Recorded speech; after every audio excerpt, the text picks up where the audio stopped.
Hello guys, welcome to my channel. आज हम पढ़ेंगे डॉक्ट्रिन ऑफ हारमोनियस कंस्ट्रक्शन। पहले मैंने अपनी वीडियो में golden rule of interpretation and the mischief rule of interpretation cover किया। अगर आपने वो वीडियो नहीं देखी है प्लीज़ जाइए और देखिए। उसकी मैंने शॉर्ट्स अपलोड कर दी हैं विद नोट्स, जो कि ईजी लैंग्वेज में है, आपको याद करने में आसानी होगी।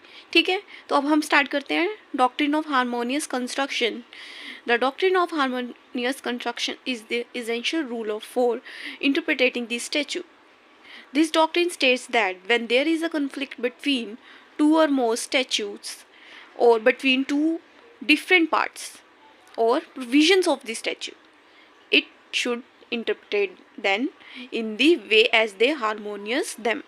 ठीक है, when the conflict between the two or more statutes, ठीक है, और या फिर between conflict between the to और मोर डिफरेंट पार्ट्स और या फिर प्रोविजंस। ठीक है, तो फिर इसको ऐसे इंटरप्रेट करेंगे कि सबको इसमें ऐसे हम यूज़ कर सके कि हारमोनियस कंस्ट्रक्शन हो सके। ठीक है, this means when there is are the inconsistency it should try to reconcile the conflicting parts so that one doesn't negate the purpose of another. ठीक है, if it is impossible to harmonious interpret or reconcile the different parts provision, then it is the responsibility of the judiciary, ठीक है, to make the final decision and give its judgment. ठीक है, the court aim to interpret the law in a way that they resolve the conflict between the provisions and making the statute consistent as the whole and the ensuring the understood the accordingly. ठीक है, इसका object क्या आ जाएगा doctrine of harmonious construction का? To avoid the conflict between the two enactment provisions of the statute. ठीक है, to prevent confusion or uncompatibility between the same. ठीक है, the aim of the promoting the interest of the society as whole and the one doesn't not negate the purpose of the another provision. ठीक है, ये object हो गए। अब हम इसके देख लेते हैं प्रिंसिपल जो, ठीक है, केसेस में हुए थे। The principle that govern the doctrine of the harmonious construction. इसके cases doctrine of harmonious construction आपसे पूछ लिए तो आप थोड़ी सी इंट्रो दे दीजिएगा। ठीक है, उसके ऑब्जेक्ट बता देंगे।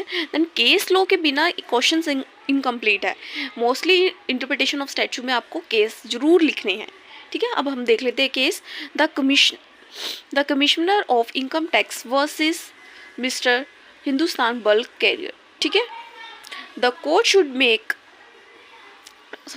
it is a landmark case where the Supreme Court laid down the 5 principle. ठीक है, सुप्रीम कोर्ट ने 5 प्रिंसिपल दिए थे इस केस में। ठीक है, जो कि rule of harmonious construction govern करती हैं। ठीक है, फर्स्ट रूल क्या हो गया? The court should make every efforts to avoid the conflict. ठीक है, avoid the conflict between the seemingly conflicting provision and it should attempt to interpret this provision in a way that harmonious them. ठीक है, and the second one is one section of the law should not use to override or suppress the other section unless exception आ गई it is impossible to reconcile their differences. Third one क्या आ गया आपका? when it is impossible to completely reconcile the difference between the contradicting provision, the court must interpret them in such a way the effect is given to the both the provision as far as possible.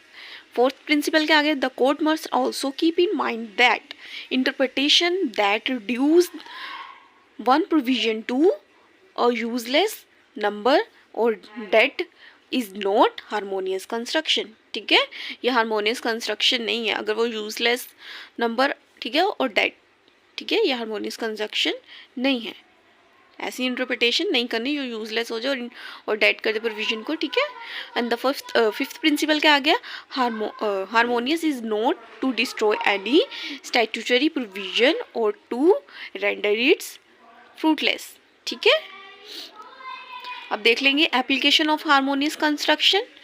The procedure for proper application of doctrine of harmonious construction.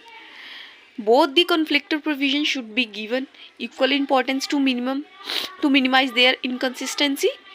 ठीक है, comprehensive reading of the conflicted provision, entire readout. ठीक है, comprehensive readout तो enact should be taken into account.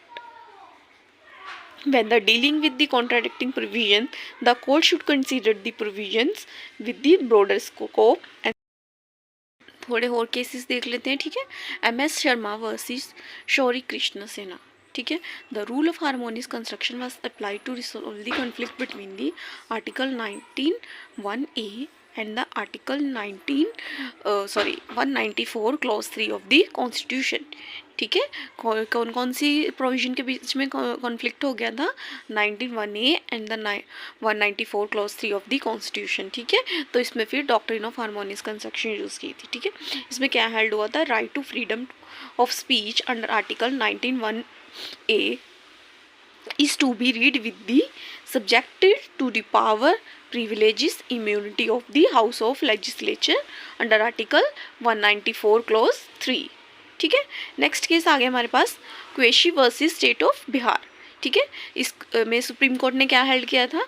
While the state should implement the directive principle of state policy, it should not, ठीक है, it would not do done in such as do not violate the fundamental rights. ठीक है, directive principle और fundamental rights के बीच में harmonious conduction, ठीक है, फॉलो किया था. डायरेक्टिव प्रिंसिपल और स्टेट पॉलिसी ऐसे नहीं इम्प्लीमेंट करनी चाहिए कि जिससे हमारा फंडामेंटल राइट्स वायलेट हो जाए. ठीक है, फिर इसमें doctrine of harmonious construction use हुई थी. नेक्स्ट केस आ गया हमारा Shankari Prasad versus Union of India. The main controversy was whether the article 13 Clause 2 of the Indian Constitution created a limitation on the power of a parliamentary to amend the fundamental rights. ठीक है, limitation है on the power of the parliament to amend the fundamental rights. ठीक है, while the article 368 did not give the absolute right, parliamentary right to amend the constitution. ठीक है, इसमें क्या हो गया? By applying the harmonious construction the Supreme को laid down the constitution including the fundamental rights can be amended. ठीक है, but the parliament can not take away और abridge the fundamental right by exercise its legislative authority. ठीक है, ये हो गया हमारे केस लो कंप्लीट. हार्मोनियस कंस्ट्रक्शंस का कॉन्स्टिट्यूशन कंप्लीट हो गया. अगर आपको मेरी वीडियो अच्छी लगी हो प्लीज़ लाइक कीजिए, शेयर कीजिए एंड सब्सक्राइब कीजिए मेरे चैनल को. और अपने किसी भी सब्जेक्ट के आपको नोट्स चाहिए तो आप मुझे टेलीग्राम पे DM कर सकते हैं. Thank you for watching.